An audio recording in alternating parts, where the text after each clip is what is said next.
इससे गुजरना चाहिए ताकि चीजें निकल के सामने आए। नहीं, सही दुविधा तो उसमें है, लेकिन मुझे लगता है कि अभी जो वो लिख रही हैं उसमें ममता कालिया का नाम तो लिया जा सकता है, क्योंकि वो अनवरत वो लिखते रहे हैं, लेकिन उस तरीके से जो वो लिख रही हैं लीजेंड हो गई हैं, लीजेंड हो गई हैं, और वो जिस तरीके से लिख रही है ममता कालिया, और कुछ जो नए उसमें हैं, तो मुझे लगता है कि जो प्रत्यक्षा, हाँ प्रत्यक्षा है, और जो वो कहाँ पे हैं अभी? अभी मेरे ख्याल से गुड़गांव में ही है, यहाँ गुड़गांव में है, और हरि भटनागर भोपाल के, अच्छा, जो उन्होंने बड़े कहानीकार हैं वो, लेकिन उन्होंने जो विशेष तौर पर आम लोगों पे उनकी जो कहानियां हैं। ठीक है, 3 लोगों का आपने नाम लिया। देश में इस समय 3 बड़े कहानीकारों की अगर दिनेश भट्ट जी की लिस्ट देखें तो ममता कालिया, प्रत्यक्षा जी और हरि भटनागर जी। कवि कौन कौन से हैं 3 कवि देश में जो आपको लगते हो सबसे अच्छे? कवियों में तो मुझे जो पसंद है, तो मुझे अभी जो लगते हैं, बिल्कुल बिल्कुल, वो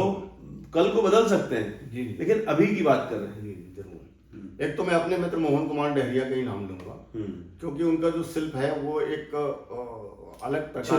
छिंदवाड़ा के हैं, अलग प्रकार शिल्प है, और वो सबसे बड़ी बात यह है कि उनकी कविताओं में जो निडरता है एक बात, और दूसरी बात उनके शिल्प में जो जिस तरीके का बिंब आता है, और जो सीधी बात करते हैं, वो एक अलग तरीके का बिंब है मोहन कुमार डहरिया का। और फिर हम अगर कवियों में बात करें तो मुझे लगता है कि राजेश जोशी, अभी जिस तरीके से उनका जो कविताएं उनकी वो थी, वो राजेश जोशी को मैं मानता हूँ, जिनको मैं ज़्यादा पढ़ते रहा। और फिर मैं बात करूँगा अपने सक्सेना जी का। कौन सक्सेना? अपने जो लखनऊ वाले सक्सेना जी ना, अपने नरेश सक्सेना। अरे वाह, क्या बात है। नरेश सक्सेना नदी में उतरे बिना नदी पार नहीं होती, और उसमें समुद्र में बारिश जो उनकी वो है, तो जो उनका कहन है, और जिस तरीके से छोटी, जब मैं कम शब्दों में और सरल शब्दों में जिस तरीके की बड़ी बात नरेश सक्सेना जी करते हैं, शानदार तरीके से करते हैं। तो ओवरऑल आप क्या देखते हैं कि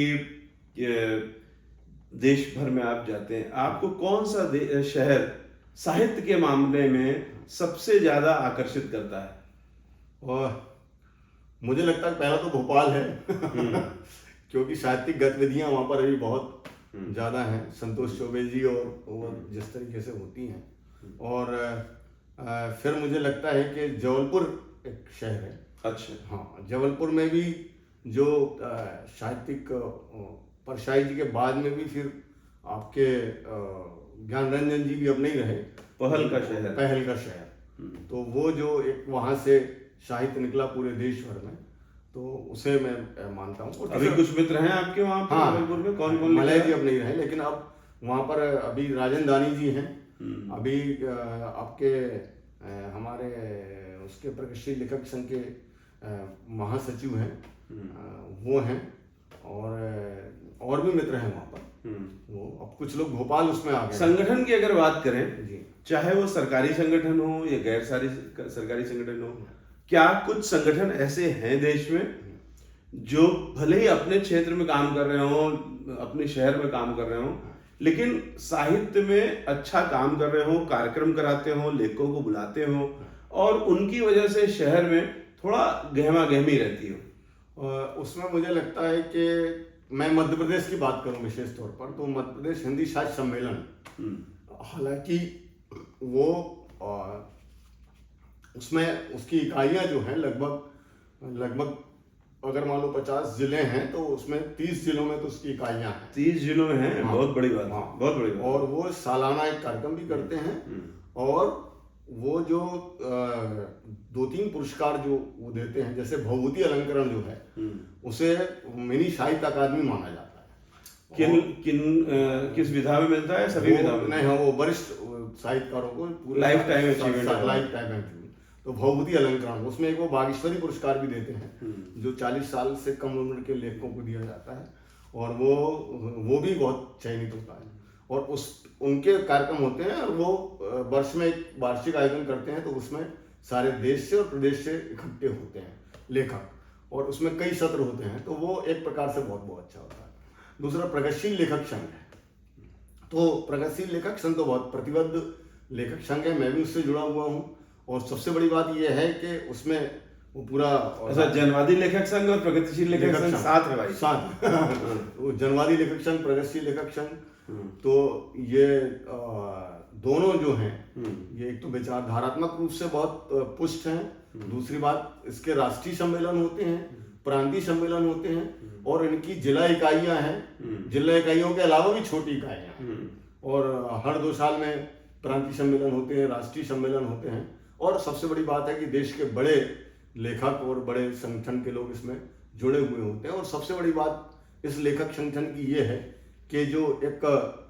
प्रतिरोध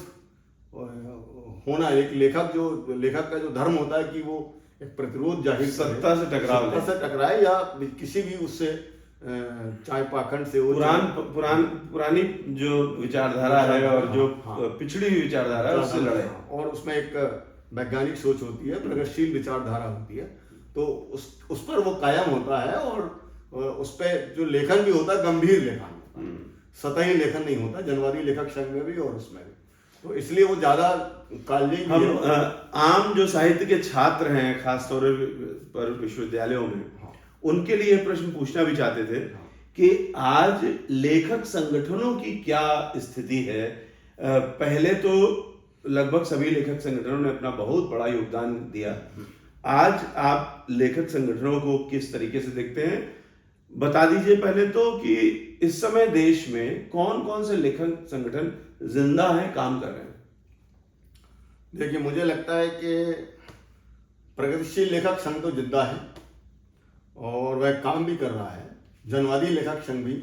जिंदा है, और बहुत छोटे छोटमोट लेखक संगठन हैं जो दूसरी विचारधारा के भी हैं, वो काम कर रहे हैं। लेकिन मुझे लगता है कि सबसे बड़ी भूमिका लेखक संगठन की जो होती है, दरअसल लेखक होता क्या है, लेखक जो होता है वो समाज की संवेदनाओं को अपनी रचनात्मक कौशल से अभिव्यक्त करता है। तो प्रश्न ये है कि अब जो समाज में क्या घटित हो रहा है, और तत्काल उस समय जो उसका जो समय होता है, लेखक का समय जो होता है उसकी रचना में वह समय है कि नहीं, और वो समय अपने प्रतिरोध के साथ में और पूरे अपनी क्षमता के साथ में उपस्थित है कि नहीं। तो मुझे लगता है कि जो सतही लेखन है या सत्ता की चाटुकारिता वाला लेखन है, या जो ऐसा लेखन है जो समाज को पीछे की ओर ले जाता है, उस लेखन की अपेक्षा जो ऐसे लेखक संगठन हैं, प्रगतिशील लेखक संघ और जनवादी लेखक संघ जैसे लोग, ये प्रतिगामी होते हैं और ये प्रगतिशील होते हैं, और सबसे बड़ी चीज ये होती है प्रतिगामी नहीं होते, प्रगतिशील होते, सॉरी, तो ये प्रगतिशील होते हैं, और ये एक सबसे बड़ी चीज चिंतन तो देते हैं, और चिंतन देते हैं, और दिमाग में जो पाठक है उसको चिंतन देने के साथ साथ। क्या किसी ऐसे लेखक संगठन को भी आप जानते हैं या नाम सुना है आज के दौर में, खासतौर से जब बीजेपी की सरकार है लंबे समय से, तो क्या दक्षिणपंथी विचारधारा के भी कुछ लेखक संगठन हैं जिनका नाम सुना हो आपने? हैं दक्षिणपंथी विचारधारा के मध्य प्रदेश लेखक संघ जैसे हमारे यहाँ पर एक है। अच्छा। और बहुत सारे हैं, उसमें छोटे लेखक संघ हैं, वो भले ही दक्षिणपंथी विचारधारा का हो, लेकिन क्या आपको लगता है कि उसमें कोई 1-2 लेखक भी ऐसे हैं जो भले दक्षिणपंथ के हों लेकिन अच्छा लिखते हैं? मुझे लगता है कि लेखक तो कोई भी वो अच्छा लिखता है, लेकिन वो बात ये है कि वो किन विचारों से जुड़ा है। तो दर्शन लेखन जो है वो है तो आपके आसपास की चीज, और एक ऑब्जर्वेशन होता है, लेखक जो होता है वो एक ऑब्जर्वर होता है, और वो किस तरीके से समाज को या उस किसी घटना को, किसी अनुभव को, किसी स्मृति को ऑब्जर्व कर रहा है, वो सारा कुछ उसके ऊपर होता है। लेकिन अगर उस ऑब्जर्वेशन में अगर एक व्यक्तिगत विचारधारा घुस जाए या उसमें एक रूढ़ी घुस जाए किसी प्रकार की, तो निश्चित है कि वो लेखन थोड़ा सा दिग्भ्रमित हो सकता है। तो दक्षिण पंथ में एक यही लेखन में एक बात यही होती है कि वो जो रूढ़ियां हैं, जो पाखंड हैं, जो और बिल्कुल ठीक बात आप कह रहे हैं, लेकिन एक पोटेंशियल होता है कि आप हैं तो दक्षिणपंथी प्रतिगामी बात कर रहे हैं, महिलाओं के सम्मान आपके उसमें नहीं दिख रहा है, बच्चों को लेकर के कोई बहुत आगे की सोच नहीं है, लेकिन फिर भी होता है ना कि एक पोटेंशियल दिखता है। तो पूरे देश में आपकी नजर में, जरूर नहीं कि आपने सब कुछ देखा ही हो सकता है आपसे छूट गया हो, लेकिन क्या अब तक आपकी निगाह में कोई दक्षिणपंथी लेखक ऐसा है दिमाग में जिसके अंदर पोटेंशियल हो, भले वो प्रतिगामी लिख रहा हो? देखिए, प्रश्न ये है कि उसका कंटेंट क्या है, अगर उसकी विषय वस्तु क्या है। दरअसल ये मैं इसलिए कह रहा हूं क्योंकि अक्सर संघ के तमाम बड़े नेताओं से और प्रांत प्रचारकों से और तमाम लोगों से मुलाकात होती है, तो उसमें यही मैं कहता हूं कि आप लोग कब्जा तो कर ले रहे हैं बड़े बड़े संस्थानों पे, लेकिन इंटेलेक्चुअल्स नहीं पैदा कर पा रहे हैं। सही भाई ठीक है, आज आपका राज है, हो सकता है कि और लंबा चले, लेकिन पढ़ने लिखने वाले लोग तो पैदा करिए। जेएनयू को आपने कब्जा कर लिया, लेकिन क्या जेएनयू में जिन वामपंथियों को आप गाली देते हैं, उन वामपंथियों के बराबर के इंटेलेक्चुअल्स पैदा कर पा रहे हैं? आप भले ही अपनी सोच के हों, लेकिन वो पढ़ते लिखते तो हों। ऐसा हो सकता है कि आप दक्षिणपंथी विचारधारा के हों, लेकिन बहुत पढ़ते लिखते हों। ऐसे लोग भी कम मिल रहे हैं। क्या ये आप देख रहे हैं कि इतने साल से तीसरे टर्म में मोदी जी की सरकार चल रही है, बीजेपी का चारों ओर बोलबाला है तमाम राज्यों में, तो जो दक्षिणपंथी विचारधारा के ही सही, लेकिन अधिक पढ़ने वाले इंटेलेक्चुअल्स पैदा हो पा रहे हैं? नहीं, मैं वही बात आपसे कह रहा था कि दरअसल वो पढ़ क्या रहे हैं। मैं जो कंटेंट की बात कर रहा था, आपसे विषय वस्तु की बात कर रहा था, इंटेलेक्चुअल तो है उनके पास में, वो बौद्धिक स्तर भी रखते हैं, लेकिन दरअसल वो पढ़ क्या रहे हैं और समझ क्या रहे हैं। अब एक अगर मान लो वो इतिहास पढ़ रहे हैं, तो इतिहास को किस दृष्टि से पढ़ रहे हैं? अगर वो इतिहास को केवल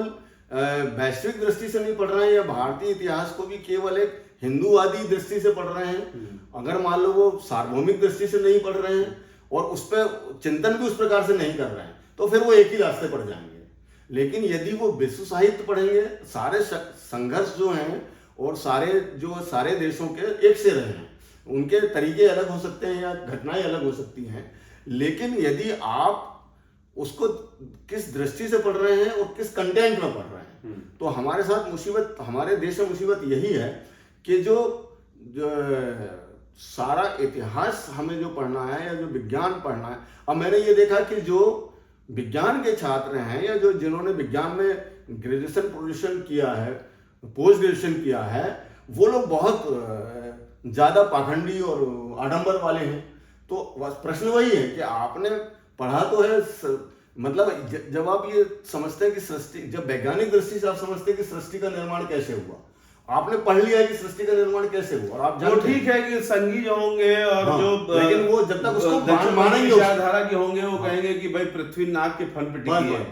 वो एक अलग बात है, हम उसकी बात नहीं कर रहे हैं। हम ये कह रहे हैं कि जिस तरीके से आपके वामपंथी साहित्यकार बहुत ही ज्यादा पढ़ाई करते रहे हैं, उस तरीके से पढ़ने लिखने वाले लोग, खासतौर से बीजेपी की पिछले 12 साल की शासनकाल में केंद्र सरकार की, क्या ऐसे लोगों की संख्या देश में बढ़ी है जो दक्षिण पंथ के हों लेकिन पढ़ने लिखने में आगे बढ़े हों, और इंटेलेक्चुअल्स की संख्या दक्षिण पंथ की बढ़ी है? मुझे नहीं लगता कि उनकी बढ़ी है। यही मैं मुझे नहीं लगता, लेकिन मैं एक बात ये कहना चाहूंगा कि मैं ये नहीं कह सकता कि वो पढ़े लिखे नहीं है, उन्होंने पढ़ा नहीं। बिल्कुल पढ़े लिखे नहीं